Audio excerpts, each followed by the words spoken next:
అనిత బాగా చదువుకున్న అమ్మాయి.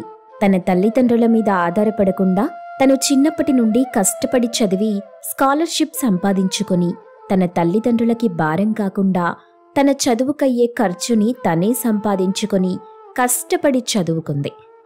అంతేకాకుండా చదువు పూర్తయ్యేలోపే తన తెలివితేటలతో ఒక మంచి ఉద్యోగం సాధించింది.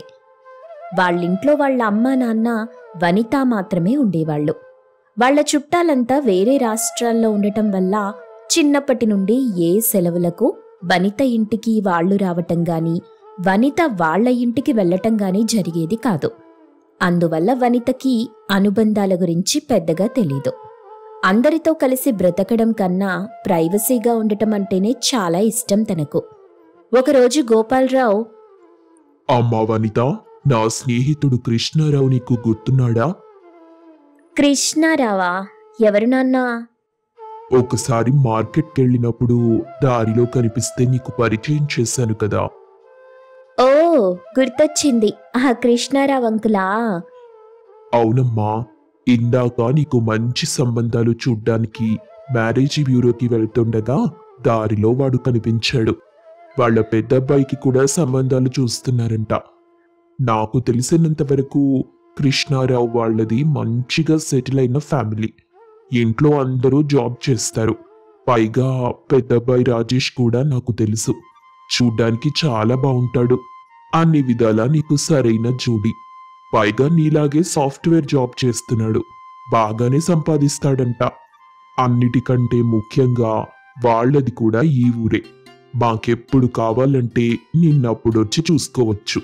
అన్ని విధాలుగా ఈ సంబంధం అయితే మనకైతే పర్ఫెక్ట్ అనిపిస్తుంది. మరి నువ్వు మీ అమ్మ ఏమంటారు? ఎవరు? అప్పట్లో మన వెనక వీధిలో ఉండే కాంతం మొదిన కృష్ణారావు అన్నయ్య గార్ల కుటుంబమేనా మీరు చెప్పేది? అవునవును, వాళ్ళే. వాళ్ళైతే చాలా మంచివాళ్ళు. కాంతం మొదినైతే సాక్షాత్తు అన్నపూర్ణాదేవి. మన అమ్మాయిని మనం వాళ్ళింటికి ఇస్తే తమ సొంత కూతుర్లా చూసుకుంటారన్న నమ్మకం ఉంది. పైగా వాళ్ళకి 2 అబ్బాయిలే, అమ్మాయిలు కూడా లేరు.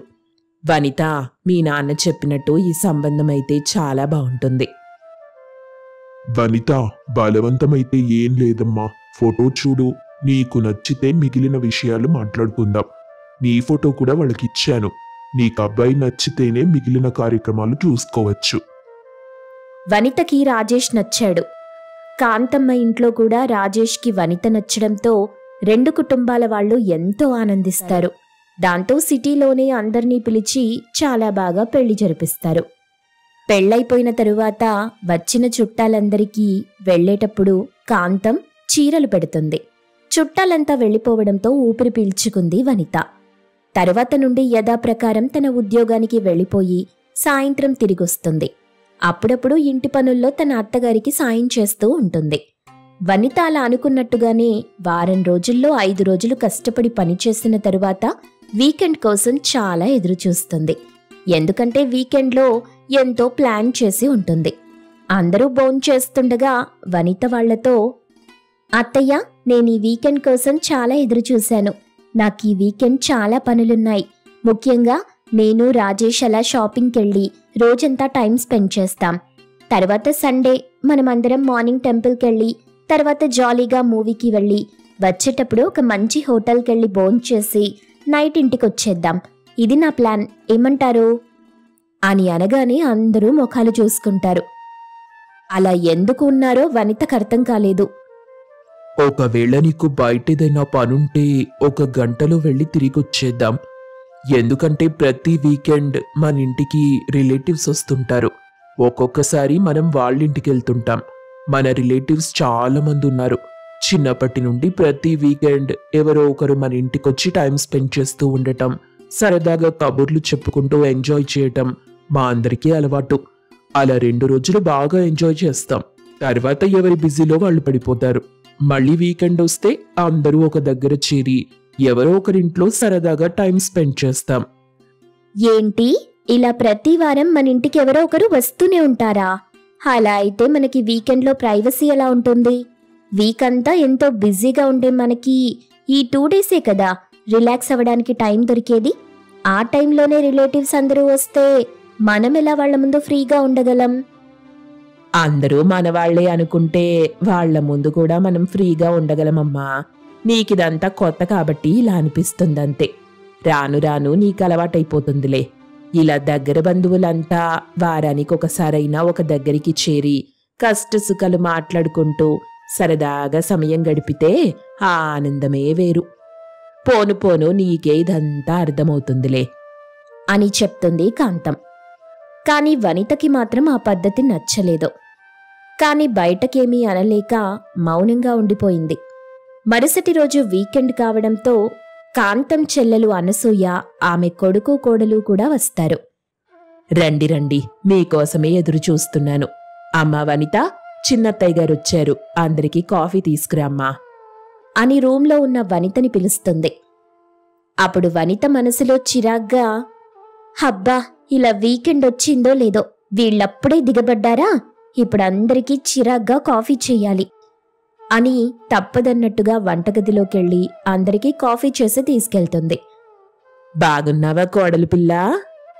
బాగున్నానండి. అండి ఏంటమ్మా, చిన్నత్తయ్య అని పిలు. ఇదిగో అన్నట్టు అనసూయ కొడుకు కోడలు రమేష్, వనజ. వనజని కొద్దిసేపు నీ గదిలోకి తీసుకెళ్ళి సరదాగా కబుర్లు చెప్పుకోండి. అమ్మా వనజ, వనిత రూంలోకెళ్ళు. వనితకి ఇష్టం లేకున్నా వనజని తన రూంలోకి తీసుకెళ్ళింది. అక్కడ వనిత డ్రెస్సింగ్ టేబుల్ మీద ఉన్న రకరకాల క్రీమ్స్ చూసి వనజ ఆశ్చర్యపోతూ, అబ్బా, నువ్వెన్ని రకాల క్రీములు వాడతావా? అందుకే నా ఇంతందంగా ఉన్నావు. నేను కూడా ఒకసారి వీటిని ట్రై చేస్తాను అని వనిత పర్మిషన్ లేకుండా అవన్నీ తీసుకుని రాసుకుంటుంది. వనితకి మనసులో చాలా కోపం వస్తున్నా బయటకి కోపం చూపించలేక, నవ్వు మొహంతో ఉండలేక చిరాగ్గా అనిపిస్తుంది. అబ్బా, ఈ ఇయర్ రింగ్స్ ఎంత బావున్నాయో. నేనెప్పటి నుండో ఇలాంటి ఇయర్ రింగ్స్ కొనాలని చూస్తున్నాను. నాకెక్కడా దొరకలేదు. నువ్వేమనుకోకుంటే వీటిని నాకిచ్చేస్తావా? వనిత ఇవ్వడం కుదరదని చెప్పబోతుంటే అంతలో కాంతం గదిలోకొచ్చి, నీకంతగా నచ్చితే తీసుకో వనజా, వనిత ఇంకొకటి తీసుకుంటుందిలే అని అనగానే వనితకి ఎక్కడలేని కోపం వస్తుంది.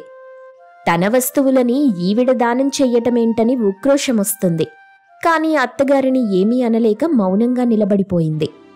అమ్మా వనిత, పద, వంట చెయ్యాలి. మీ అనసూయత్తయ్యకి పన్నీర్ కర్రీ అంటే చాలా ఇష్టం. ఇంక వాళ్ళ అబ్బాయికైతే పుట్టగొడుగుల కూరంటే ఇష్టం. అలాగే పాయసం, సాంబార్ కూడా చేసేద్దాం. ఇప్పటి నుండి పని ప్రారంభిస్తే భోజనం వేళకి మొత్తం పూర్తయిపోతుంది. అలాగే పక్క రూంలో కొంచెం క్లీన్ చేస్తే అనసూయ అత్తయ్య రెస్ట్ తీసుకుంటుంది. ఈ మధ్య అత్తయ్యకి కొంచెం నడుం నొప్పి కూడా ఎక్కువగా వస్తుందంట అని అంది కాంతం. 2 రోజులు పనితో వనితకి అస్సలు తీరికుండదు. పైగా ఇంట్లో ఎక్కడ చూసినా ఎవరో ఒకరుండటం వల్ల తనకెక్కడా ప్రైవసీ దొరకదు. పైగా తనకి కంఫర్ట్గా కూడా అనిపించదు. అప్పుడు కోపంతో తన మనసులో, ఈ వీకెండ్ సర్వనాశనమైంది.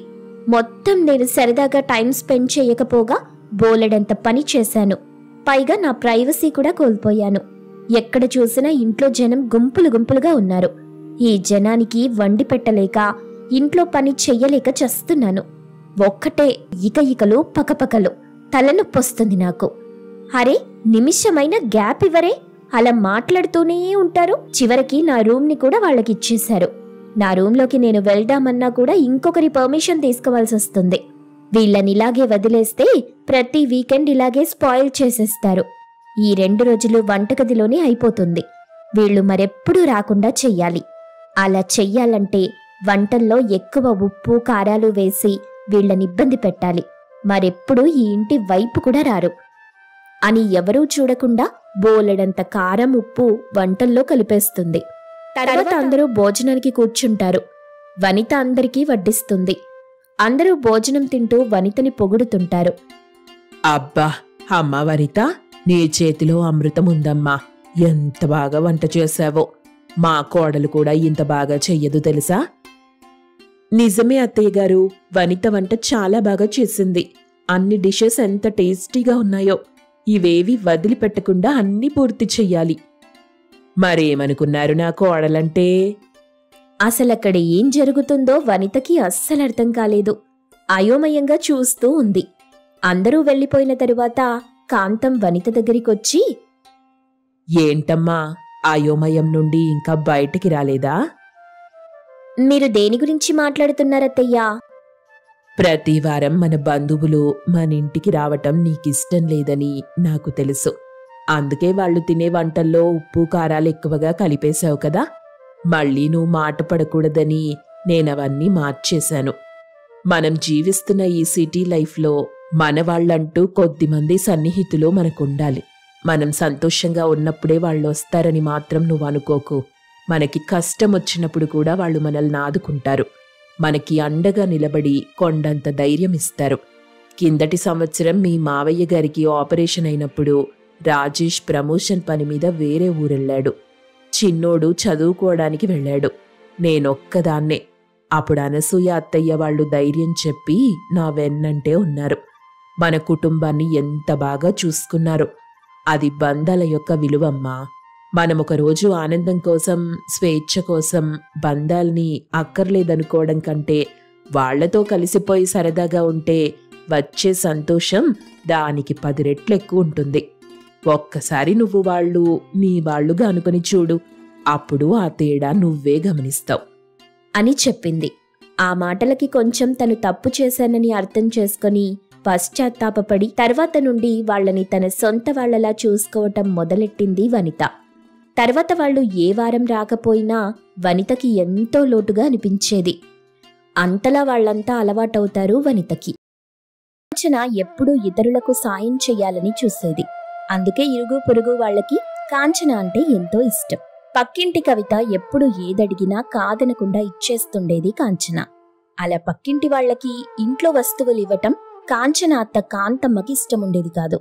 ఒకరోజు ఆ ఇంటికి పక్కింటి కవిత వచ్చింది. కాంచనా, కాంచనా. ఏంటమ్మా కవిత, ఉదయాన్నే అలా అరుస్తున్నావు? ఏం జరిగింది? మరేం జరగలేదు. కాసేపు కాంచనతో మాట్లాడడానికి వచ్చానంతే. చేతిలో అదేంటి? అంటే మా ఇంట్లో పంచదార అయిపోయింది, కాస్త తీసుకుందామని వచ్చాను. మీ ఇంట్లో వంట సరుకులు కొంటారా కొనరా? నువ్వు ప్రతిదీ మా ఇంటి నుండే పట్టుకెళ్తున్నావని నాకు తెలుసు. నిజం చెప్పు. నా కోడలికి ఏ మందు పెట్టారో అర్థం కావట్లేదు. ఎవ్వరొచ్చినా కాదనకుండా ఏది పడితే అది ఇచ్చేస్తుంది. చూడండి, మీరు నన్ను అవమానిస్తున్నారు. నాకు నోరుంది, నేను మాట్లాడితే బావుండదు. అయితే మాట్లాడు. ఏం మాట్లాడతావో మాట్లాడవమ్మా. అలా కాంతమ్మ అరుస్తుంటే అక్కడికి కాంచన వచ్చింది. వాళ్ల మధ్యన చేరి ఆ గొడవ నాపింది. ఇక తన అత్తతో మాట్లాడుతూ, గొడవెందుకత్తయ్యా? తనేం పరాయి మనిషి కాదు కదా, మన పక్కింటమ్మాయి కదా. అలా చెప్పు మీ అత్తకు. మీ అత్త చేసే ప్రవర్తన ఈ ఊళ్ళో ఎవ్వరికీ ఇష్టముండదు. ఎప్పుడు చూసినా అందరిపై నోరు పారేసుకుంటుంది. ఏదో ఆవిడ సొమ్ము దోచుకునే వాళ్లలా అందర్నీ చూస్తుంది. మనిషి అన్నాక ఆ మాత్రం సాయం చేసుకునే గుణముండాలి కదా. అది మీ అత్తకు అస్సలు లేదు. అందుకే ఆవిడ దగ్గరికి ఎవ్వరూ రారు. రేపు ఆవిడ చచ్చినా ఎవ్వరూ ఏడవడానికి కూడా రారు అంటూ కవిత కోపంగా ఏవేవో అని అక్కడి నుండి వెళ్ళిపోతుంది. కవిత వెళ్లిన తరువాత కాంతమ్మకి కోపం తన్నుకొస్తుంది. తన కోడల్ని చూసి కోపంగా అరుస్తూ, నీకు సంతోషమేగా? ఎప్పుడు చూసినా నువ్వు నన్ను మనశ్శాంతిగా ఉండనివ్వట్లేదు. నువ్వు అనాల్సిన మాటలన్నీ ఊళ్ళో వాళ్లతో అనిపిస్తున్నావు. అసలు ఈ ఊళ్ళో నన్ను తిరగనివ్వకుండా చేస్తున్నావు కదే. నీకిప్పుడు సంతోషమేనా? అత్తయ్య, మీరు తప్పుగా అర్థం చేసుకుంటున్నారు. దయచేసి మీరలా అనకండి. కాసేపు మౌనంగా ఉండండి. మీకోసం మంచినీళ్లు తీసుకొస్తాను అంటూ కాంచన వంటగదిలోకెళ్ళింది. తన అత్తకి మంచినీళ్లు తీసుకొచ్చి ఇస్తుంది. ఆ నీళ్లు తాగకుండా కాంతమ్మ కోపంతో తన కోడలు కాంచన మొహంపై కొట్టింది. చేసిందంతా చేసేసి ఇప్పుడేమీ ఎరగనట్టు ఎంత నంగనచ్చిలా మాట్లాడుతున్నావే? నీ కాస్త కూడా మనస్సాక్షే లేదు. అత్తయ్య, అది నేను చెప్పేది వినండి. కోపమొద్దు. ఇక చాలాపు అంటూ కాంతమ్మ పెరటి వైపు నడుస్తుంది. చాలాసేపు ఇంటి వెనుక వైపు ఉన్న పెరట్లో కూర్చొని ఆలోచిస్తుంది కాంతమ్మ. ఈ ఊళ్ళో నాకెంత గౌరవం ఉండేది. అందరూ నాకు బాగా మర్యాద ఇచ్చేవాళ్లు. కాని నా కోడలి వల్ల నేనవేం పొందలేకపోతున్నాను. ఇప్పుడు నేనేదో ఒకటి చెయ్యకపోతే ఆ కవిత మాట్లాడిన మాటలే నిజమవుతాయి. రేపు నేను చేస్తే నన్ను చూసి ఏడవడానికి కూడా ఎవ్వరూ రారనిపిస్తుంది. ఎలాగైనా దీన్నంతా మార్చేసేయాలి. అన్నింటినీ సరిచేసేయాలి. నా కోడలికున్న మంచి పేరుని నేను లాగేసుకోవాలి. ఊరంతా నా కోడల్ని తిట్టుకునేలాగా చెయ్యాలి. అప్పుడు గాని ఆ కాంచన తిక్క కుదరదు. మంచితనాన్ని మంచితనంతోనే జయించాలి. అలా కాంతమ్మ అనుకుని ఇంట్లోకెళ్తుంది. ఇక కాంచన వంట చేస్తుంటే అక్కడికెళ్ళి కాస్త ప్రేమగా మాట్లాడటం మొదలెడుతుంది కాంతమ్మ. ఆహా, ఈరోజేదో మంచి కూర చేస్తున్నట్టున్నావే. అవునత్తయ్యా. అయితే ఈరోజు మన ఇంటికి 5-6 మంది వస్తారు. వాళ్ళకి కూడా భోజనం వండి పెట్టాలి, సరేనా? ఎవరత్తయ్యా? మన బంధువులా? ఊరి నుండొస్తున్నారా? ఎవరో చెప్తే గాని నువ్వు వంట చెయ్యవా? ముందు నేను చెప్పింది చెయ్యి. వచ్చే వాళ్ళకి ఎలాంటి ఇబ్బంది రానివ్వకూడదు. అన్ని రకాల వంటలు చెయ్యాలి, సరేనా? అలాగే అత్తయ్యా. అలా కాంతమ్మ చెప్పినట్టుగా కాంచన వంటలు చేయటం మొదలెడుతుంది. ఇక వంటలన్నీ పూర్తయ్యాక అక్కడికి ఆ ఇంటి చుట్టుపక్కల వాళ్ళని తీసుకొస్తుంది కాంతమ్మ. పక్కింటి కవితని, ఎదురింటి వనజను, వెనకింటి జలజను, ఇంకొందరిని తీసుకొస్తుంది. రండి రండి, మీతో మాట్లాడి కలిసి భోంచేసి చాలా రోజులైపోయింది. అందుకే ఈరోజు ఇలా ఏర్పాటు చేశాను. అరే, మీలో ఏదో తెలియని మార్పు కనిపిస్తుందే. మనిషి కూడా చాలా హుషారుగా కనిపిస్తున్నారు. ఆ మొహంలో ఏదో తెలియని సంతోషం. ఇంట్లో ఏమైనా విశేషమా? మీ కోడలు శుభవార్త ఏమైనా చెప్పిందా? కాదు కాదు, నా కోడలు శుభవార్త చెప్తుందని నేను చాలా రోజుల నుండే ఎదురు చూస్తున్నాను. కానీ అది జరగట్లేదు. మీతో కూర్చొని మాట్లాడుకుంటూ భోజనం తినాలనిపించింది. అందుకే ఇలా పిలిచాను. ఈ రోజుల్లో కూడా ఇలా పక్కింటి వాళ్ళని పలకరించి వాళ్ళకి భోజనాలు ఏర్పాటు చేసేవాళ్ళు ఎంతమంది ఉన్నారు చెప్పండి. నిజంగా మీది మంచి మనసు. ఇక పొగడతలు ఆపండి, ముందు తిందాం పదండి. అమ్మా కాంచన, అందరికీ భోజనం వడ్డించేసేయి. అలా కాంచన భోజనం వడ్డిస్తుంటే కాంతమ్మతో పాటు అందరూ తిన్నారు. కడుపు నిండా తింటూ కబుర్లు చెప్పుకుంటారు. ఇక అందరూ భోంచేసిన తరువాత అక్కడున్న పాత్రల్ని వంటగదిలోకి తీసుకెళ్లి శుభ్రం చేస్తూ ఉంది కాంచన. కాంతమ్మ మాత్రం అందరితో నవ్వుతూ మాట్లాడుతుంది. ఇక మరుసటి రోజు అలాగే ఊళ్ళోని మరో 6గురిని పిలుస్తుంది కాంతమ్మ. అలా రోజు కొందరిని ఆ ఇంటికి పిలిచి వాళ్లకి భోజనాలు పెట్టిస్తుంది. కాంచనకి విశ్రాంతి అనేదే ఉండదు. ఏంటో అత్తయ్య ఈ మధ్య పూర్తిగా మారిపోయారు. ఇంట్లో ఏ వస్తువిచ్చినా తట్టుకునేవాళ్లు కాదు. కానీ ఇప్పుడు తనే స్వయంగా అందరినీ పిలిచి మరీ భోజనాలు పెడుతున్నారు. నాకేం అర్థం కావట్లేదు. కానీ నాకు మాత్రం పనొత్తిడి ఎక్కువైపోతుంది. ఒక్కదాన్నే ఈ పనులన్నీ చేసుకోలేకపోతున్నాను. ఈ విషయాన్ని అత్తయ్యకి చెప్తే ఏమంటారో ఏంటో. కాంచన అలా అనుకుంటూ ఉంది. ఇక అప్పుడే అక్కడికి కాంతమ్మ వస్తుంది.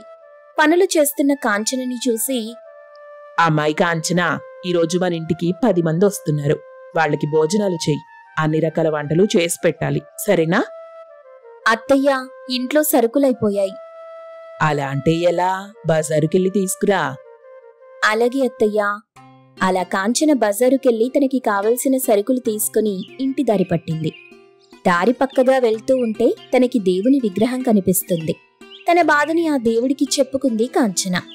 దేవుడా, నాకు విశ్రాంతి అనేదే లేకుండా పోయింది. నేనిప్పుడు వంటింటికే పరిమితం అయిపోయినట్టు అనిపిస్తుంది. నా వల్ల కావట్లేదు.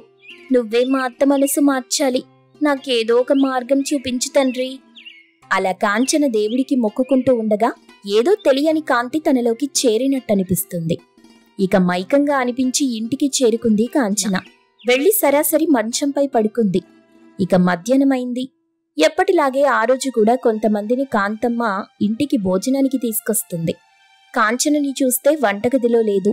తన గదిలో పడుకొని ఉన్న కాంచనని చూసి కోపంతో ఊగిపోతుంది కాంతమ్మ. కాంచనా, ఓ కాంచనా, లేవమ్మా.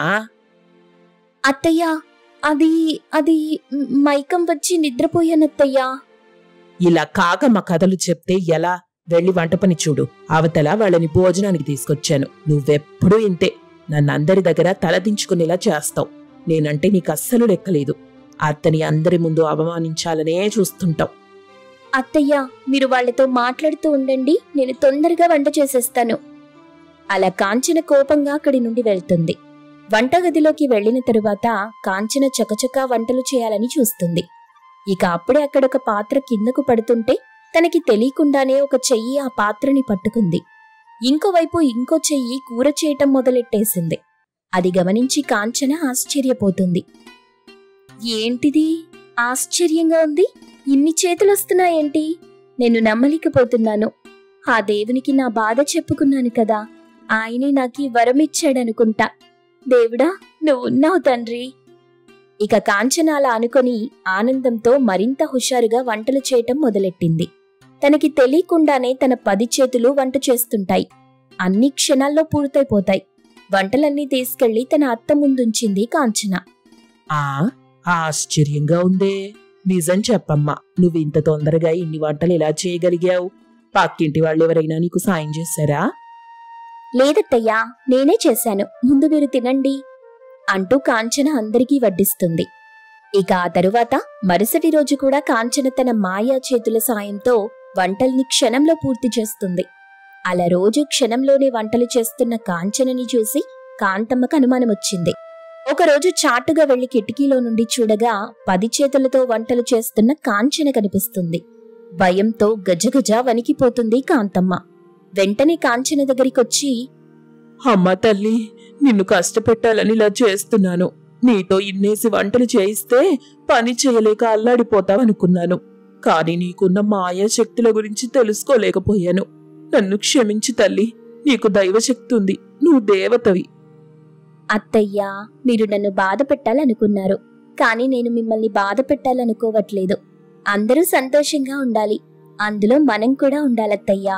ఇతరులకి ఇబ్బంది కలిగించే పని చెయ్యకూడదు. మనం మంచిగా ఉంటే ఆ దేవుడే తోడుగా నిలుస్తాడు. అందుకు నేనే ఒక ఉదాహరణ.